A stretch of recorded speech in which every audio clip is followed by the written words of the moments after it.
listen carefully and answer questions 1 to 7.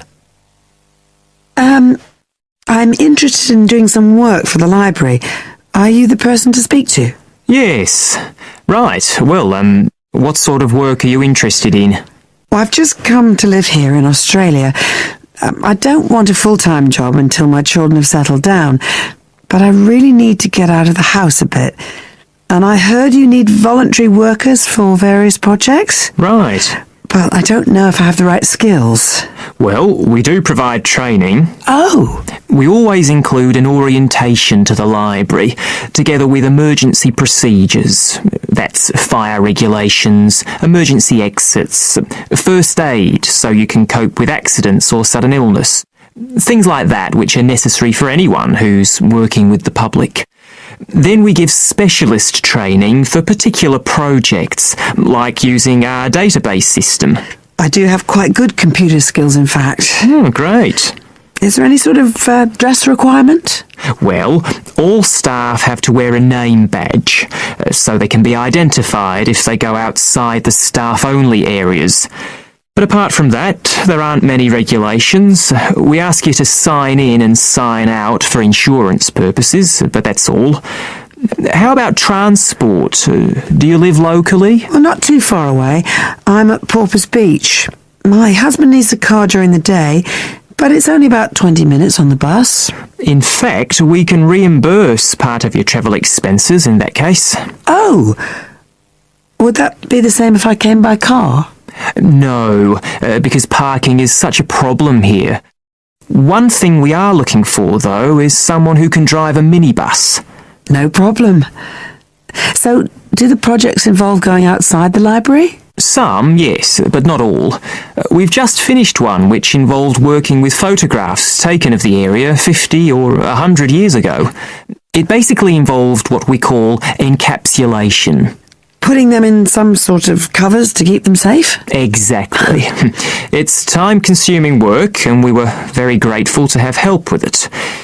Then, sometime next year, we're hoping to begin working on an initiative involving the sorting and labelling of objects relating to local history.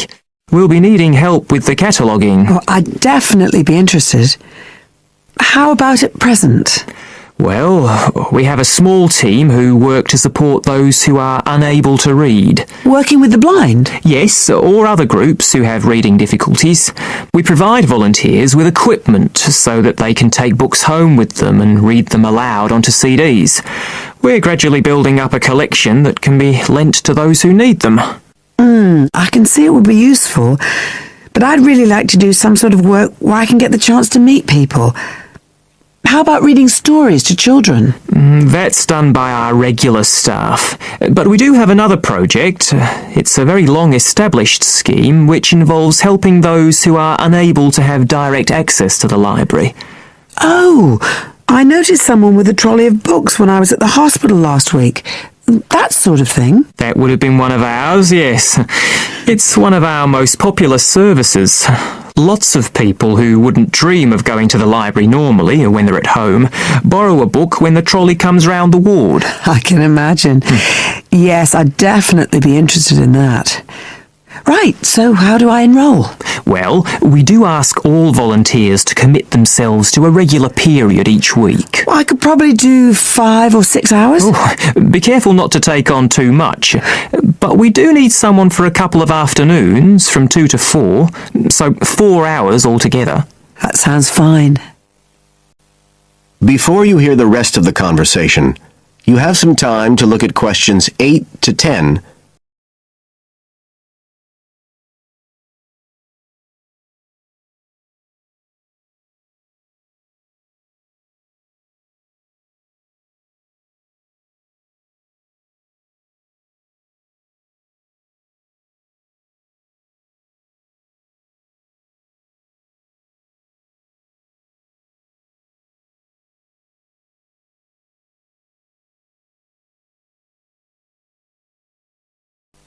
Now listen and answer questions 8 to 10.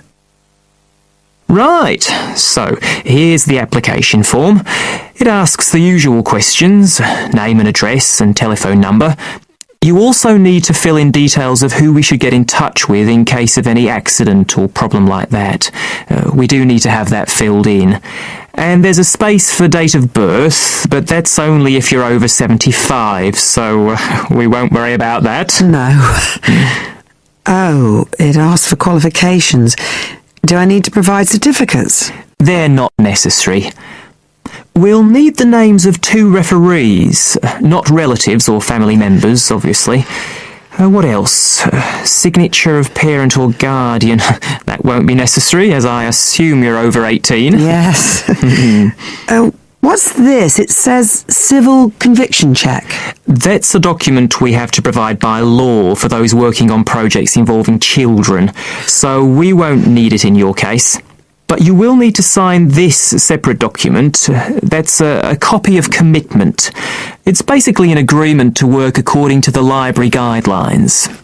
So, if you'd like to fill this all in, you can do it here or take it home, whichever you prefer. I'll take it home if that's okay. Right, well, thank you for your time. That is the end of section 1. You now have half a minute to check your answers.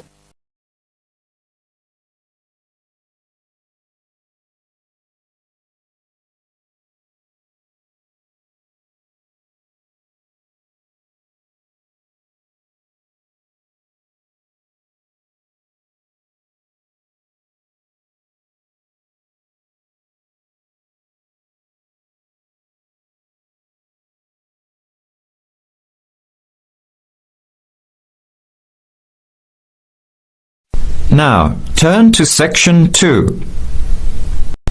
Section 2. You will hear a guide giving instructions to a group of international students in Canada preparing for a whale watching trip. Before you hear the talk, you have some time to look at questions 11 to 16.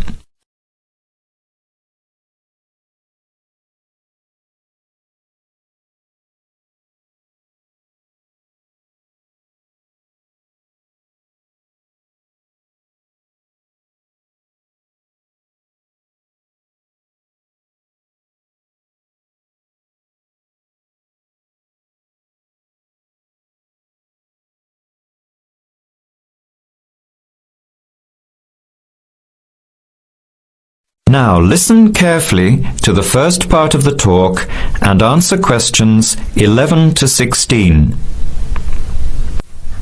Hello everyone. Glad to see so many happy faces on this wild and windy day. Are you all ready to go looking for whales? I'm Tony, and our other guide today is Dale. We'll be using these 2 rubber boats you see here, and our trip today will take 3 hours. In a few minutes, we'll be heading into part of the largest temperate rainforest of the Pacific Northwest. I'll show you our route on the map here. This is where we are now. We'll be leaving the sheltered bay and heading out across the mouth of the bay toward the open water. As you know, last night there were strong winds in the area, so we can't go out into the ocean as we had planned. Near the mouth, the water will be quite rough. That's where we are most likely to spot orcas, or killer whales as they are also called. After crossing the mouth of the bay, we'll enter the calmer, shallower waters. This is where you look for gray whales. Then we will continue up this narrow inlet close to the shore. You will have a great view of giant fir and cedar trees that have never been logged. Here is the place to watch for wildlife. You are likely to see bears along the shore and eagles in the sky overhead. Right at the back of the inlet here are the hot springs where we will be stopping for an hour. You can have a soothing soak in bubbling hot water before the return trip.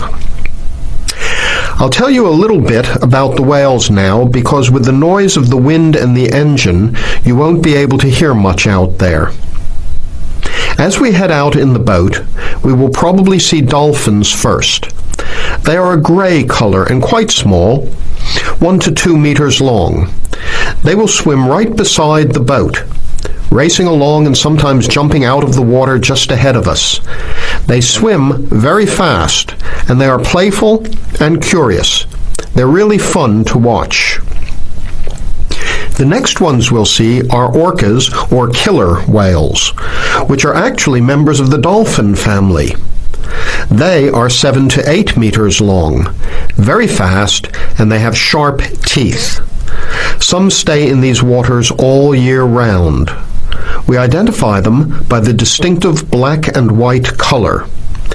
They feed mainly on salmon in these waters, but the orca diet can include seabirds, seals, dolphins, and other mammals. They can be fierce hunters, and this is why they are called killer whales. We should start watching for them as soon as we get out toward open water. We're likely to spot the orcas from a considerable distance. Watch for the black and white marking and mist spouting from the blowholes on top of their heads. Just outside the inlet is where we will probably see gray whales. The grays are migratory. They pass through here twice a year, moving from far in the north where they feed to the warm southern waters where they breed. You are very lucky today because several have been reported in the area. Unlike the orcas, grays are solitary, except when you see a mother with a calf.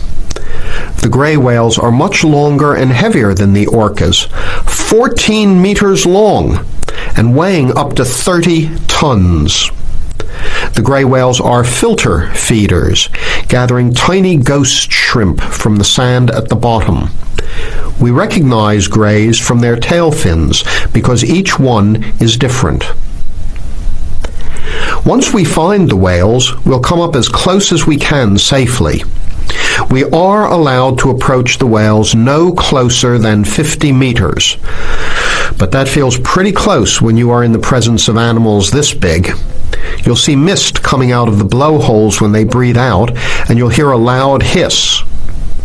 If we are downwind, we might even be able to smell them, a strong, fishy smell. Before the talk continues, you have some time to look at questions 17 to 20.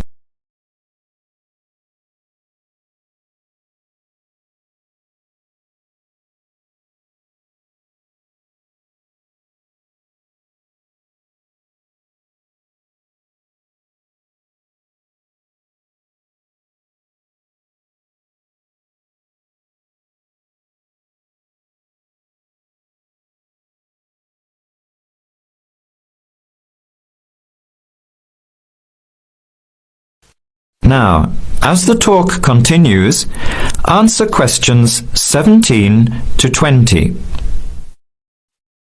Now, for just a few words of caution. It will be quite bouncy out there, especially in the front of the boat. If you want a smoother ride, stay in the middle of the boat, close to the engine.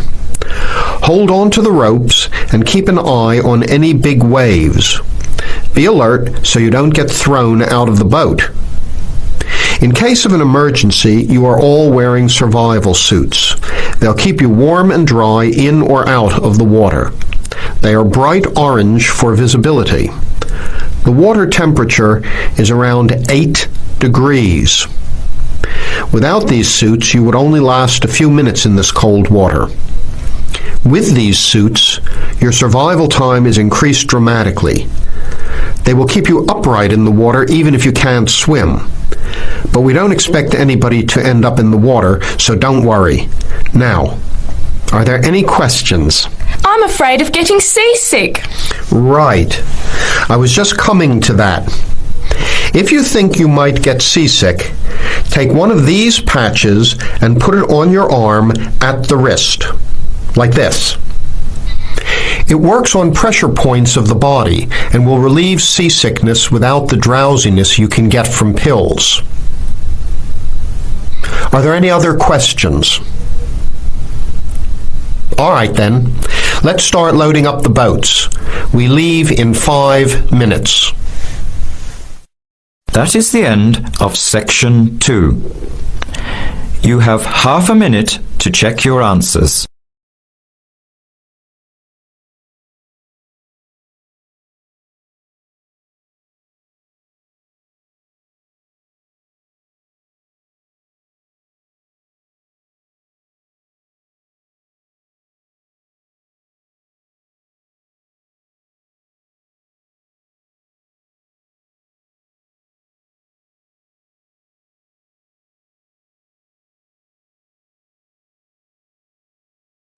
Now turn to Section 3. Section 3. You'll hear Melanie, a student, talking to one of her lecturers about her studies. First, you have some time to look at questions 21 to 27.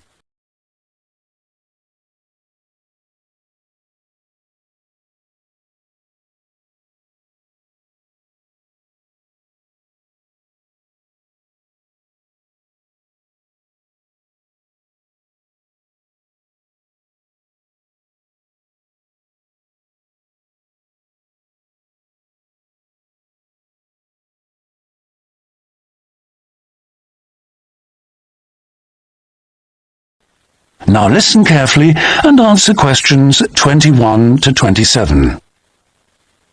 Excuse me, Dr. Johnson. May I speak to you for a minute? Sure, come in. I'm Melanie Griffin. I'm taking your course in population studies. Right. Well, Melanie, how can I help you?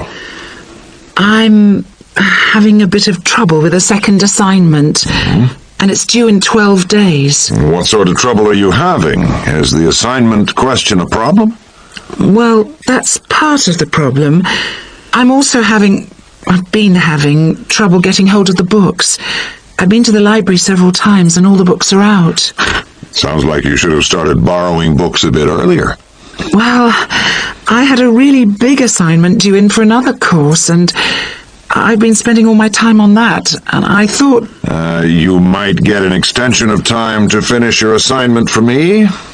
If that's possible, but I don't know if... Well, yes, it is possible, but extensions are normally given only for medical or compassionate reasons. Otherwise, it's really a question of organizing your study, and we don't like giving extensions to students who simply didn't plan their work properly. What did you get for your first assignment? I got 87%. Yes, you did very well, indeed. So obviously you can produce good work.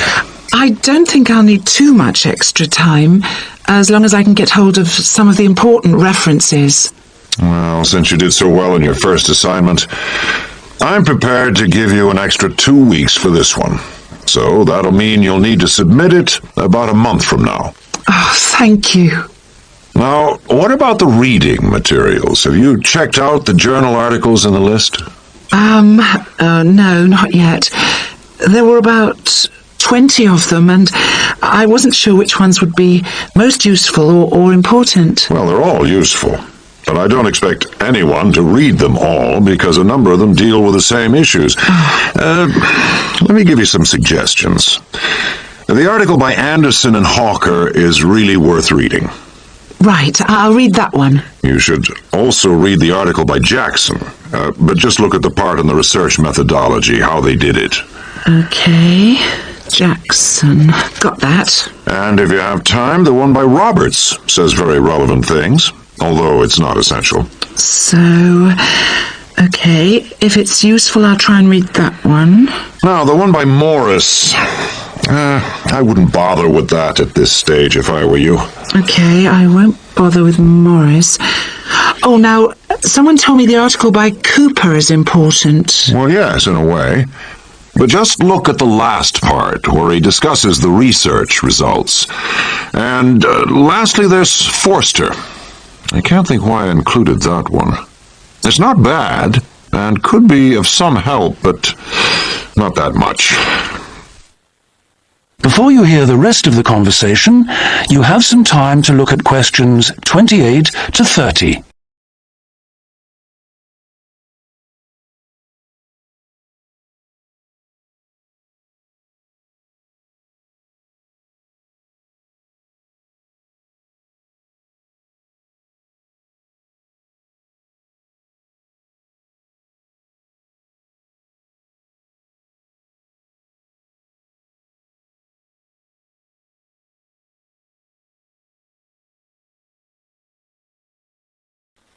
Now listen and answer questions 28 to 30. Now let's deal with the assignment question. What's the problem there? It's the graph on page 2. What seems to be the problem? It's just the bar graph showing reasons why people change where they live. Well, I've got a photocopy, but the reasons at the bottom are missing. Ah, okay. Look at the first bar on the graph. Now that indicates the number of people who move because they want more space. Oh, I see. Bar 1. Okay. Now what about the next bar? Bar 2 is to do with the people living nearby, disturbing them. So they chose to move away to somewhere quieter. Now let's look at bar number 3. Another reason people change their place of living is because they want to be closer to the city. Okay. Proximity to the city is an issue. Now, bar number 4 refers to problems when the owner of the property won't help fix things that go wrong. In other words, the owner is not helpful, and so the tenants move out. Okay. Now what about bar 5? Bar 5 is about those people who move because they need a bus or train to get them into the city or to go to work. Okay. And bar 6? Bar number 6 is interesting. That reason was given quite a lot. People moving because they wanted to be in a more attractive neighborhood. Oh, yes. Thank you very much. That is the end of section 3. You now have half a minute to check your answers.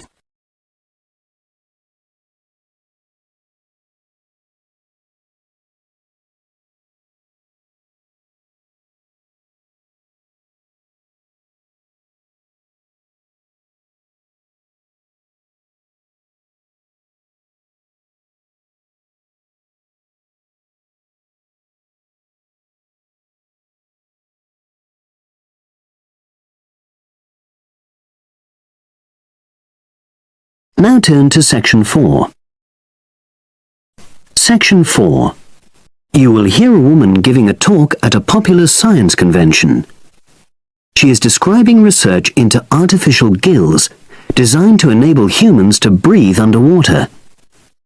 Now you have some time to look at questions 31 to 40.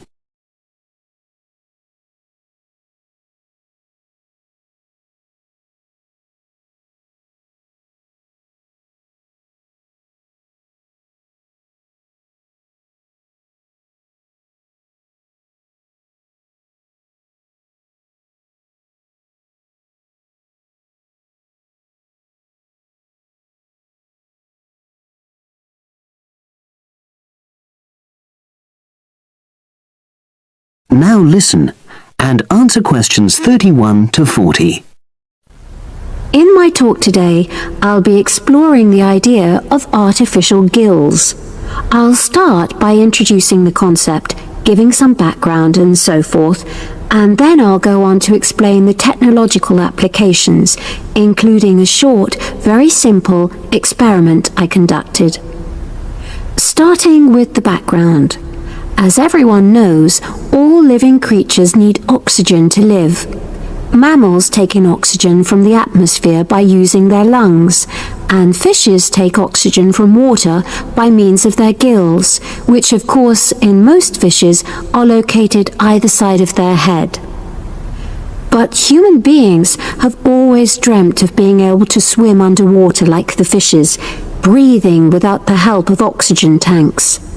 I don't know whether any of you have done any scuba diving, but it's a real pain having to use all that equipment. You need special training, and it's generally agreed that tanks are too heavy and big to enable most people to move and work comfortably underwater. So scientists are trying a different tack.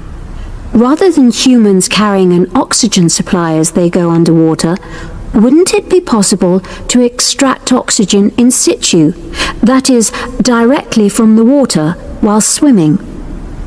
In the 1960s, the famous underwater explorer Jacques Cousteau, for example, predicted that one day surgery could be used to equip humans with gills.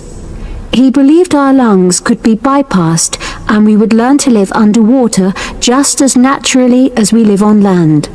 But of course, most of us would prefer not to go to such extremes. I've been looking at some fairly simple technologies developed to extract oxygen from water, ways to produce a simple, practical artificial gill, enabling humans to live and breathe in water without harm. Now, how scientists and inventors went about this was to look at the way different animals handled this.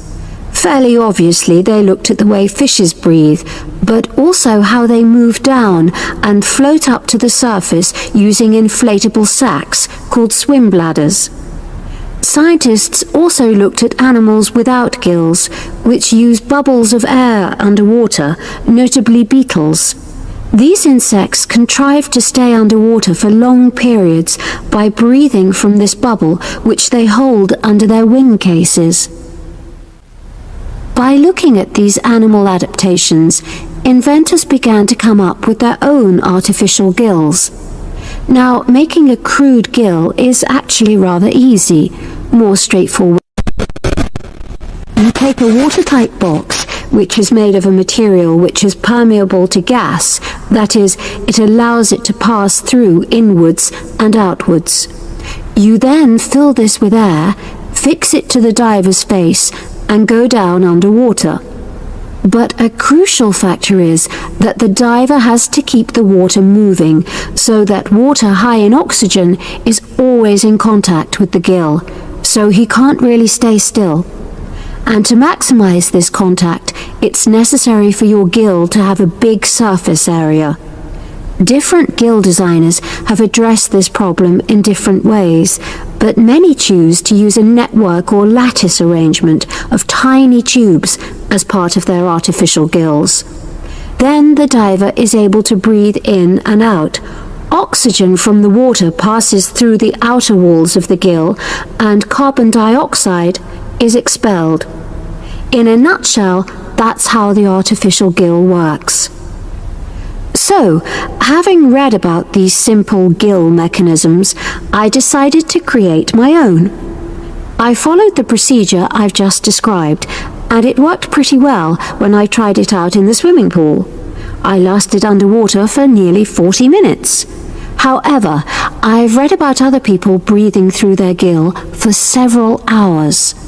So the basic idea works well, but the real limitation is that these simple gills don't work as the diver descends to any great depth, because the pressure builds and a whole different set of problems are caused by that. Research is being done into how these problems might be overcome, but that's another story, which has to be a subject of another talk. Despite this serious limitation, many people have high hopes for the artificial gill, and they think it might have applications beyond simply enabling an individual to stay underwater for a length of time. For example, the same technology might be used to provide oxygen for submarines, enabling them to stay submerged for months on end without resorting to potentially dangerous technologies such as nuclear power. Another idea is to use oxygen derived from the water as energy for fuel cells. These could power machinery underwater, such as robotic devices. So, in my view, this is an area of technology with great potential. Now, if anyone has any questions, I'd be happy to answer. Yes, lady at the back. That is the end of section 4.